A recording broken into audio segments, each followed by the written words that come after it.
Avatar: The Last Airbender is probably the most, like, amazing show to ever exist, okay? Like, this show is relatively perfect from character development to plot to just how everything lines up and ties together is absolutely so good. And I don't know who decided this, but I think it was 2012, they decided to make a movie based off of this show, a live action movie. We all know about the movie that I'm speaking of. It was literally awful. The worst movie to ever be made. I don't know whose idea it was to make this movie, who wrote this movie, but whoever they are, they need to be fired. I hope they were fired after that movie came out because it's just a disaster. So we all can probably share in the excitement of hearing, I think like early last year, that they were gonna make another live action show based off of Avatar: The Last Airbender. You know, we all had very high expectations, okay? I had very high expectations. Let me tell you, I finished the show today, and okay, hear me out, there was a lot of good in it, which I will talk about later, but seriously, you failed again. You had a second chance, and you failed. What's up, guys? My name is Elle. Welcome back to my channel. If you're new here, welcome. This is my channel, Everything Else. I talk about random stuff. I do a lot of art. In the past, I posted my music on here. Now I'm kind of doing just more videos, just kind of really experimenting with the types of videos I like to make right now. So yeah, without further ado, let's just get into the video. First, obviously I'm going to say there's probably going to be some spoilers in here. If you haven't seen the new series or seen the original show and you care about not wanting to be spoiled, don't watch this video, okay? Don't watch it. You have been warned. Now don't be mad at me in the comments if you watch the video and you're like, bro, you spoiled. I warned you, okay? I warned you. So first off, I'm going to start with the good things about this show, which, surprisingly, there actually was a lot of things that I loved about this show. Especially in the first 2 episodes, I literally, you can ask my boyfriend, we were sitting there watching it and I was like squealing with delight because of just how nearly perfect the casting was, and like everyone's voices just were magnificently on point. It was phenomenal, okay? However, after like the first episode, you kind of get into a little bit more of the backstory, and they changed it. They changed so many things about just the backstory and the plot. Like, they really just decided to, like, mush all these different elements from different episodes that had nothing to do with each other and, like, stuff them in the same episode. Like, just trying to move the show along faster, I guess. I don't know what their thought process was.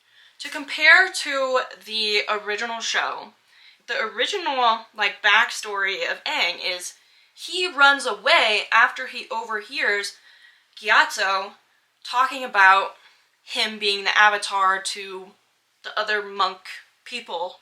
So he's like freaking out. He's like, how am I the avatar? He runs away. There's a big storm. He gets stuck in the iceberg. Okay. And then in this live action new show, he doesn't run away. He is actually told that he is the Avatar. He has like this very heartfelt conversation with Gyatso, and they're like hugging and crying and whatever. And then it's later that night, and he is like sitting there. He's like, Appa, let's just go for a ride to clear our mind or whatever. So they like fly away. While they're flying away, the storm starts, but then the Fire Nation starts attacking the air temple, and Aang is actually on his way returning back to the air temple when the storm like sucks him in, and then he becomes into the iceberg. Yeah. Hear me out though. In the original story, there is not very much emphasis put on the fact that Aang actually ran away. He left the world to be ridden with war, blah blah blah, etc. Except for his own internal feelings and guilt about running away. I think there's only a few instances where other people, like mostly just background characters too even, are like, bro, you left us, what the heck? However, in this new show, as I'm watching it, I'm seeing over and over again, characters are like crazy mad at Aang and like yelling at him, be like, yo, you left us. Especially with King Boomy getting on him so hard for, you left us, when in reality, he didn't. Like, the whole situation is just kind of flopped and is a little confusing. Like, I'm not sure why they did that. Now I want to talk about one of my favorite aspects about the original show is how well the characters develop over time during the series, and the way that Sokka, he starts out as this like really misogynistic, sexist, like, you know, extremely toxic masculinity vibes. He starts out that way, and then going through the story he meets the Kyoshi warriors, and then they kind of teach him about how women and girls can be warriors and fight too, and it's not just men. And then he also has a lot of like this self-doubt almost. He is just trying to be this great warrior, and he wants to, you know, protect his village or whatever. But in reality, he's actually just like scared, I think. And so that's kind of how he is in the beginning, but as the show goes on, it's very much so like he is this warrior, he is a leader, and he does have great ideas, and he just kind of really builds confidence in himself, and he is less scared of being on this journey with Aang and Katara, and he really just flourishes, I guess. None of that existed in this remake. I mean, like, a little bit it did, but it was only hinted. Like, it was hinted, it was not very prominent like it is in the show.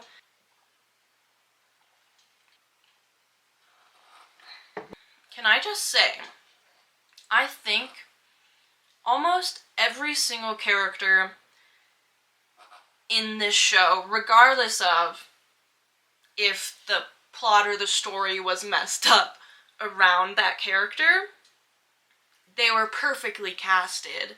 The only issues I had was how Princess Yue was presented and how King Boomy was presented as well. Number one,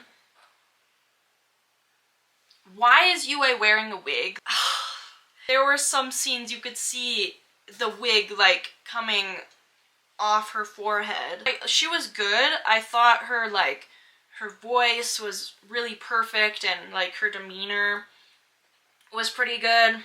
But just that wig, I'm sorry, I can't. Oh, what else was I talking about? Oh yeah, King Boomy. He is, at least in my eyes, I see King Boomy as, yeah, he's this crazy old man, but he does everything, like in that episode where he puts Aang through all the tests, he does all of those things on purpose. Like, they're crazy, they're weird, but everything had a reason for happening in the live action. So Aang walks in and he's like, OMG, you're my old friend, like right away. And it's like, what? And then they just try to randomly incorporate all the elements of the different tasks from the original series into other aspects of this episode. And it just made no sense. Like, they were just doing it to do it. The way they portrayed him was this guy who doesn't do anything for a reason, which isn't really how his character is supposed to be, at least in my eyes, I guess. Back to the plot. Why'd they put Secret Tunnel in season 1? The whole, like, lovers arc between Aang and Katara, like, non-existent. And then they just decided to have this sibling love thing in the Secret Tunnel. It's like, what? No, Aang and Katara are supposed to kiss in the dark and the things light up, you know? Yeah, you know. Let's talk about Katara a little bit, because where was her development? Where was any of her personality? They showed maybe one sequence in the beginning, not even a sequence, just like a few minutes of showing that she was like learning waterbending from the scroll or whatever, and then all of a sudden they're at the North Pole and she's a waterbending master. What? That doesn't make any sense at all. Also, hear me out. In the original show, Aang does eventually start learning waterbending from Katara, or like kind of with Katara, as they're going to the North Pole. He does learn waterbending, and when they get to the North Pole, Aang and Katara are both working together and kind of being trained by Master Pakku. Aang literally did not waterbend at all during this whole show, unless he was like in the Avatar state, or like being the water spirit. Master Pakku and like the Northern Water Tribe were all like, Aang, you should have used your time better while you were on the way here. Well, yeah, in the original he did. In this show, they decided they just wanted to speed run through everything to fit it in 8 episodes when the show, the original show, is 20 seasons long. Sorry, 20 seasons. Is 20 episodes long. And I understand, like, being a live action show definitely, like, changes things. But the way that, like, this show was, like, the pacing was just awful. I would have rather had all these other elements and actual plot, storyline, plot, character development things, and have more episodes. Honestly, I would have rather had more episodes anyways. Who only wants to watch 8 episodes of a show? I understand if it's like a new show, a new idea, you don't know if anyone's going to be into it, sure. But why would you take a show that literally everyone in the world loves, everyone loves this show, and water it down? Nobody's gonna like it because all the people who are watching it are people who watched the old show. The worst part about it was I literally felt like 3 episodes in, I think it was the episode where they decided to mix Omashu and Jet and the Freedom Fighters and the kid and his dad who blows up things into one episode. It was around that time when I started like really fearing that they were making this series to just have one series and not even like continue the whole storyline, to be honest. It was like, why would you go into a show that is a remake of another show that has 3 seasons, like a full, like nearly perfect storyline is already laid out for you. You just have to make real people do it. What is so hard about that? It really is not. It's not hard. It's not. You got the bending right. You kind of got the look of the characters right in the world, and, you know, Appa doesn't look as horrible as he did in the movie, so that's a plus. Why is the one thing that was already perfect? If it ain't broke, don't fix it. And then when it came to the end, the very last episode where in the original Aang turns into the water spirit or whatever and destroys all the ships, and Yue turns into the moon. Yeah, all those things happened, but also Momo like pushed a girl out of a falling rock and almost died, and then Princess Yue put Momo in the water of the oasis and healed him. Zhao comes and stabs the fish, which was what he does, so, you know, fair enough, he stabbed the fish. Yue and Sokka are kind of just standing there. They're like, oh my gosh, the world is over, there's nothing we can do. And Aang turns into the water guy, floats away, starts fighting people. Sokka and Yue are still there in the oasis. Yue is like, oh my gosh, the world is over. There's nothing we can do. And then Sokka finally goes, there must be a way to bring the moon back to life. And Yue like kisses Sokka and is like, oh my gosh, thank you for reminding me that I could totally just sacrifice my life and turn into the moon. She does. She just walks in. Also, she's a waterbender. I don't actually think she's supposed to be a waterbender, but she was in this. She was a waterbender. She froze Sokka's feet to the ground so he wouldn't, like, stop her from going into the oasis and saving the fish. The moon reappears in the sky. Sokka is just standing there, like, he doesn't really seem devastated that, you know, his girlfriend just is dead now. I feel like if your girlfriend turns into the moon, you'd be pretty upset about it. But that's just me, I guess. I don't know. Everyone somehow seemed to know so many things just randomly. Like, they just knew things. Like, Aang was like, oh, I know everything about the spirit world somehow. And then, like, Yue was saying, oh no, Aang's lost forever as the water spirit. In the original show, it was definitely more prominent that these were kids. They were kids going on a journey and actively learning things from their actions, and they kind of built up this knowledge of the Avatar, which honestly makes more sense to me. You know, it is fair that Aang would have some knowledge about that, but he definitely would not know as much as he just did, like, for no reason. He just knew these things. Final thoughts. I thought it was enjoyable. I actually thought the show was enjoyable, unlike the movie. But this show, I think it's definitely worth watching.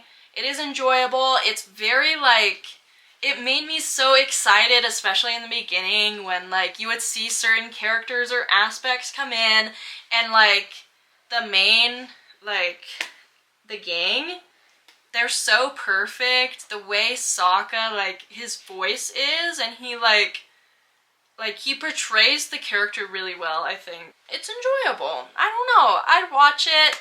I'm being really critical about it because I do love the original show so much. Like, I've seen the original show probably 10 times, like, all the way through. Literally, as a kid, I watched it every single time I was at home sick, and that was a lot. I was a very sickly child. Like, I adore this show so much, and it's, like, so close to my heart. Overall, I do think it was good.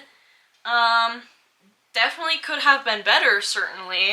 It was a huge step up from the movie, so in that aspect, I'll give it a 4-star. 4-star rating, maybe.